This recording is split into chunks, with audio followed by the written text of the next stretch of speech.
ഇന്ന് അമ്മാളുവിൻ്റെ പിറന്നാളാണ്. രാവിലെ അമ്മാളു എണീറ്റു. അച്ഛയുടെ കൂടെ മോർണിംഗ് വാക്കിനെല്ലാം പോയി പത്രം എടുക്കാൻ. ശിവ കാർ ഓടിക്കുന്നുണ്ടായിരുന്നു. അപ്പോൾ അമ്പലത്തിൽ പോകാനൊന്ന് ഒരുങ്ങണം. അമ്മാളുവിനെ ഒന്ന് കുളിപ്പിച്ചു. തോർത്തുന്നതിൻ്റെ ഇടയിൽ വലിയ ഡാൻസും കാര്യങ്ങളെല്ലാമായിരുന്നു.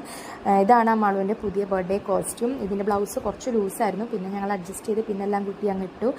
പുതിയ ഡ്രസ്സായതുകൊണ്ട് അമ്മാളുവിന് ഭയങ്കര ഇൻട്രസ്റ്റ് ആയിരുന്നു ഇടാൻ വേണ്ടിയിട്ട്. അപ്പോൾ ഡ്രസ്സെല്ലാം ഇട്ട് കഴിഞ്ഞപ്പോൾ ശിവാൻ്റെ അടുത്ത് പറഞ്ഞു, അമ്മ രണ്ട് സൈഡിൽ മുടി കെട്ടിയാലോ എന്ന്. അപ്പോൾ അവന് ഭയങ്കര ഇഷ്ടമാണ് അമ്മാളു രണ്ട് സൈഡിൽ മുടി കെട്ടുന്നത്. അപ്പോൾ അവർക്ക് കളിക്കാൻ ടോയ്സും ബുഷും കാര്യങ്ങളെല്ലാം ഇട്ട് കൊടുത്തു. രണ്ട് സൈഡിൽ മുടിയെല്ലാം കെട്ടി. ആദ്യത്തെ സൈഡിലൊക്കെ നല്ല വൃത്തിയായി കെട്ടാൻ പറ്റി. രണ്ടാമത്തെ സൈഡ് ഞാൻ കെട്ടാൻ പോകുമ്പോഴേക്കും അവളെ എണീറ്റ് പോകും. അങ്ങനെ കുറേ നേരത്തെ പ്രയത്നത്തിന് ശേഷം രണ്ട് സൈഡിൽ മുടിയെല്ലാം കെട്ടി. ഇന്നലെ ഞങ്ങൾ കാഞ്ഞിരപ്പള്ളിയിൽ നിന്ന് വരുന്ന വഴി കുറച്ച് മുല്ലപ്പൂ എല്ലാം വാങ്ങിച്ചിട്ടുണ്ടായിരുന്നു. അപ്പോൾ അതൊക്കെ അമ്മാളുവിനെ വെച്ചു. ഓവറോൾ അമ്മാളുവിൻ്റെ കോസ്റ്റ്യൂമും കാര്യങ്ങളും എല്ലാം ശിവയ്ക്കും വലിയ ഇഷ്ടമായി.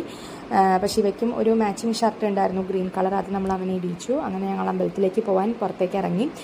അപ്പോൾ ഒരു ഫോട്ടോഷൂട്ടെല്ലാം നടത്തി. അപ്പോൾ ഇതാണ് അമ്മാളുവിൻ്റെ ഒരു ഫൈനൽ ലുക്ക് എന്ന് പറയുന്നത്. അങ്ങനെ ഞങ്ങളെല്ലാവരും